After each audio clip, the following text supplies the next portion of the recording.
Hello students, today we are going to learn about stress management. Stress management especially in organizational behavior coming to the our field, hospital organizations. So what are the topics that we are going to cover today in stress management? What is the nature and definition of stress? What are the different sources of stress? Stress management techniques, stress and its impact in performance, managing workplace dimensions. What is stress? It is like a motivation. Stress is also personal experience or individual experience. It is a very dynamic or a strong condition. It is based on the employee's knowledge on the result and it has an impact on employee's health. So, this stress can be defined as a state of worry or mental tension caused by a difficult situation. When do you feel stress? When you are unable to do something that you wanted to do? When you not understand how to do certain tasks given by you? So, these are the situations when you feel tensed or stressed. So, stress is in organizational behavior is a natural response to mismatch between an employee's ability to cope with their work environment and the demands of the environment. It can be manifested in a variety of ways including physiological, psychological and behavioral symptoms. So, what are the different sources of stress? What are the different causes of stress? Individual stressors, group stressors, organizational stressors, etc., extra organizational stresses. For example, what are the individual stresses? A manager or your hierarchy will give you a certain tasks for which you have to give, or you will have a dead end time, or you will have stipulated time by which you have to complete the task. In such situations, sometimes if you don't know how to give the task by the time, or if you don't know the process properly, and if you don't know how to bring out the results correctly, accurately, then you will feel stress, right? Which causes individual stress. That is individual stress. That is where only a single person or an individual employee will be feeling stress because of the lack of knowledge on the work he is going to do, or on the suppose he is supposed to do some presentation, then in that he will be feeling stress if he did not get accurate results and all.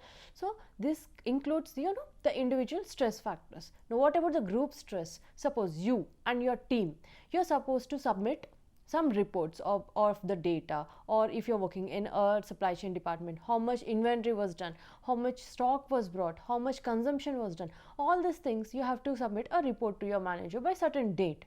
Now you guys did not do it. What will you do? Your team will be feeling stressed to give the work assigned to you. So this is in the group level stress. Now organizational stress, this commonly we can see in certain times like year endings, financial year endings, where the individual organizations from the when it is a cluster or branch of clusters, for an organization, they have to submit their all the financial reports, they have to submit their performance of the employees reports and all to the hierarchy. At that point the whole organization will be feeling stress. So this is an example I'm giving you. Now extra organizational stress, what is this? Like COVID situations or epidemic or pandemic situations, the organizations will be feeling stressed to give the best quality services, or to give the services to the patients within the available resources. Where the resources will be less, you have seen it during the pandemic situations, how all the organizations or hospitals were stressed out to help the patients to bring out, or the maximum of their use of resources and their productivity to help the patients to reduce the mortality. All this at the time you can see all the hospitals and all the healthcare providers, they were feeling so much stressed out to cope up with the situations with the available resources and with the available doctors to treat maximum of the patients. So this is an example. Now what are the stress factors? What are the factors that usually cause stress? Heavy workload, lack of control, role conflicts, poor work environment. What does this mean? This means in heavy workload, suppose if there is a team which needs at least 10 to 8 workers, but the whole work is downloaded onto 4 or 5 persons or staff, then obviously they will be feeling workload stress. So one person doing 2 persons work will cause a workload stress to a person. Now lack of control. What is this? Lack of control means things will not be under your control. Suppose you need to perform a purchase order, or you need to give a purchase order, but you need to wait, but you will be having certain time. By the end of the day, you have to complete the purchase order, being into billing or being into supply chain department, but you will not be having all the approvals to complete the purchase order. You will be having a stress then, right? I have to complete my work by end of the day, but I did not get all the approvals that I have to get from the other departments or hierarchy, but I have to complete my purchase order. How? So this is a lack of control where you will be stressing out. Now role conflict. What is role conflict? In role conflict, your work is not completely under in your hands, or suppose you're supposed to do a work in billing or IP or OP billing, or you are supposed to do purchase orders, but role conflict is your co-workers where you have to work together will not support you. If you have to get certain data from your co-worker or your colleague, but they will not give you, in such cases the role conflicts, this causes the stress. You will not get the data from whatever you have to get from them, but you have to complete your work by the end of the day. Then what happens? The role conflicts arises. Now poor work environment.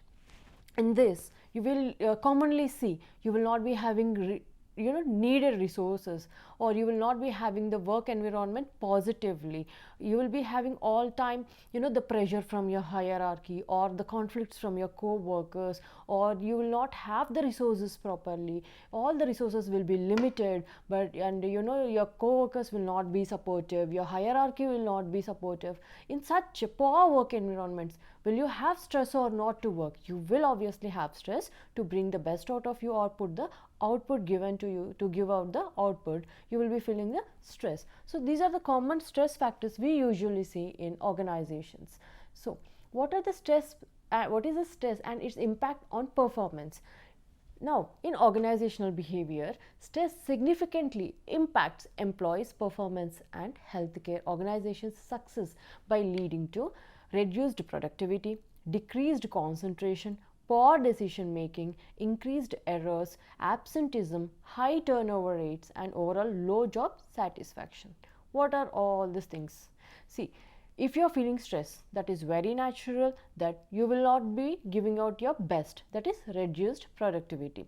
Decreased concentration, you will be always occupied to get out of the pressure that you are going through. So how to overcome the conflicts from your co-workers, or how to get the support from your hierarchy. Your mind is always constantly thinking of all these factors, and you will lose the concentration on the work that you have to do right now. So this decreases the concentration. Now poor decision making. In such scenario or environment, how can you concentrate on the exact work that you have to do, or bring out the best? This will obviously cause a poor decision making. You can't exactly think how to perform the task properly. Though you know the work, you will be unable to give out the best. So this will cause poor decision making. Now increased errors. All these above factors will obviously lead to increased errors. You will make many mistakes. You will not give the data accurately that you are supposed to give. You will not perform the task you are supposed to do perfectly. And absenteeism, you will be wandering all the day. How should I come out of the stress? How should I come out of this pressure? So this. Now all over low job satisfaction. At the end of the day, what happens? You will not do your tasks, you will get scoldings from your hierarchy, or you will not get a positive support results, or input from your or output of the tasks that you have to do. Or at the end, what will be there? It will be obviously low job satisfaction. You will be, oh, I did not perform well today. Oh, I did not do the one that I have to do, though I know how to do it.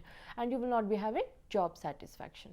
Now, stress management techniques, individual coping strategies and group coping strategies. As I mentioned, stress is individual experience, and the stress will also be on groups and organization. So also, let's see how to deal with the stress individually and group wise. So stress management techniques for individuals, physical and relaxation strategies, exercise, deep breath, meditation, mindfulness, muscle relaxation. So whatever it is, it should start from physical. It should begin with within you, from you.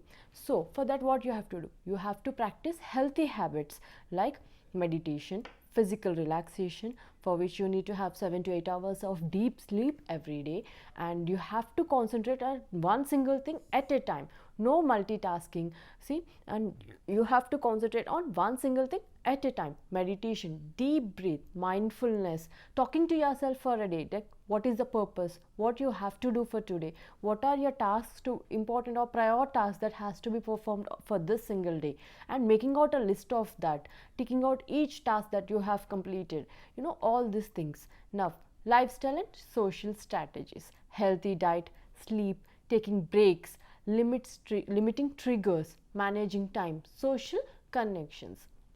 So in this lifestyle and social strategies, you have to concentrate on how, taking good diet, healthy diet, which will give you a healthy body. See, even if you're sick, even if you're not healthy, if you have health issues, you will always feel stressful. You will not be healthily concentrating on the work that you have to do. For that, you have to maintain your health, and then you have to take proper sleep, taking proper breaks between the works, restarting, reboosting yourself, and limiting triggers. So in this, you have to avoid conflicts, you have to avoid arguments, or with people who are not having positive mindset, who are always into conflicts, who are always into arguments. Just avoid being around them. Just mind your work, do your work, and try to be around positive people and positive environment as much as you can. Next, cognitive and behavioral strategies, setting boundaries, hobbies, gratitude, positive thinking, strong and straightforwardness. Now, if what is this cognitive and behavioral strategies? If you bring out the minute changes in your behavior, if you bring out minute changes in your thinking, then you can also manage the stress. Instead of setting boundaries, like saying no in a healthy way, saying yes whenever it is required, and hobbies, creating good hobbies, creating reading hobbies, creating listening to good podcasts or classes which helps in developing your skills or your knowledge, by which you can perform your tasks well. Creating such habits, creating the habits which will improve your learning, which will give you peace. Music, practicing dance, whatever will give you good physical activity, whatever will give you good stress busters. I like to cook whenever I'm feeling stressed. I like to play violin whenever I feel overstressed, like that. See, you have to create your own hobbies, that healthy hobbies again, which will burn out the stress from you, which will relax your mind, which will make you think peacefully again. So these are some strategies for individuals. Now, what are the stress management techniques for groups? Stress management management programs provides employees with tools and techniques to manage stress, like mindfulness exercises, time management strategies, and employee assistance programs. So what will we have to do in this stress management programs? What are stress management programs? Creating good environment to the groups, to the organization, or to the workflows, creating assistancy, creating supportive steps, like classes, or skill improvement sessions, or personality development sessions for the staff, for the groups, and giving strategies how to implement tasks, how to handle the bottleneck situations, and again mindful exercises, creating team outs, team lunch programs to create the healthy bond, a professional bond between the staff, all these things. Now, work life balance initiatives promotes flexibility work schedules, vacation time, policies that support personal life needs. Most of the time the employee spends with the organization.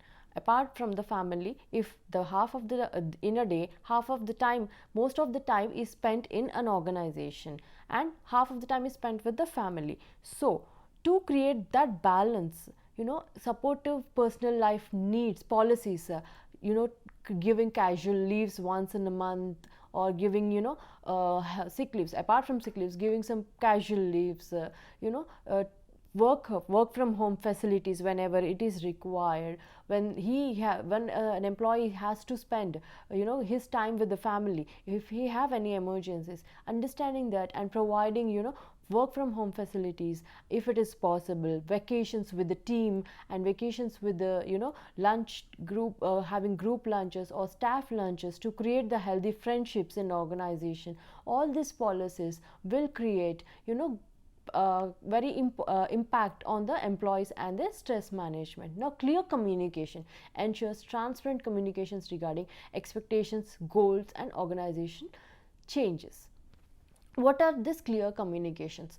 Like whenever you are assigning a task to an employee, or whenever you are assigning a project to a team, giving clear instructions, what is the goal, what is the tasks to be done, how it has to be done, and what are the goals it has to meet, and what is the time, or what is the given time given to complete the project. All this clear communications, transparency will also reduce the stress. If you don't maintain proper communication, or proper inputs are not given to you, how will you or a group, how will any group or how will any individual perform its max or best? Because of the miscommunications arises the errors, which causes again stress both in the group and the individuals. To avoid such situations, the clear communications and transparency is very important. Leadership support. What is this leadership support? To encourage supportive leadership behavior that foster employees' well-being and empowerment. Whenever, if the results are not are expected, if the dead ends are not met, if the bottleneck situations are not handled, the hierarchy has to step forward, initiate strategies leadership wise, and motivate the staff or the groups to overcome certain situations. For example, if a organization has if a hospital suddenly gets mass casualty cases, suppose somewhere some bus got accident. Recently we have seen in news many buses, private buses are catching fire and all. In such situations, what happen if some big accident happens, train accidents or something, there will be a load of patients, there will be a load of mass casualty in the hospitals. In such situations, the staff, the employees, the doctors, they will panic how to handle such workload, how to handle such situations. Like in pandemic, we have seen so many cases in a day. In such situations, the leaders, the hierarchy has to step forward, create healthy and implemented which are positive, which can be done strategies, and they have to give support to the staff. They have to motivate the staff to overcome such situations by giving proper and useful strategies, and help them and provide them all the resources. This comes under the leadership support. Now, managing workplace dimensions. In this, managing workplace dimensions and performance in organizational behavior refers to the practice of actively influencing and optimizing various aspects of the work environment, like individual behavior, team dynamics, and organizational culture, to maximize employee performance and achieve organizational goals by leveraging principles and insights from study of the organizational behavior. So, in speaking about the common examples for this, managing workplace dimensions and performance in organizational behavior is like practicing active influencing, optimizing various aspects, like conducting review meetings, conducting group discussions, conducting interactive sessions with the staff, and knowing what are the situations, what are the hard corners that they are facing, what are the things that they are going through, and taking the inputs from them, changing the policies, changing the strategies accordingly to bring out the best, having group discussions, taking the reviews, taking their inputs, taking the ideas from the staff, and considering the resources that they need, considering the needs they have, considering what all the expectations the staff or the employee or the groups they are having from the work they have to do, to feel the gist of the work that they are doing, So understanding their needs and understanding the area of interests and changing accordingly, not just sticking to the old rules that has been created for some ages ago, but changing, evolving day by day by considering all the factors and moving accordingly. This managing workplace dimensions will give impactful or a positive environment around, which will obviously reduce the stress and give the productivity or bring out the best.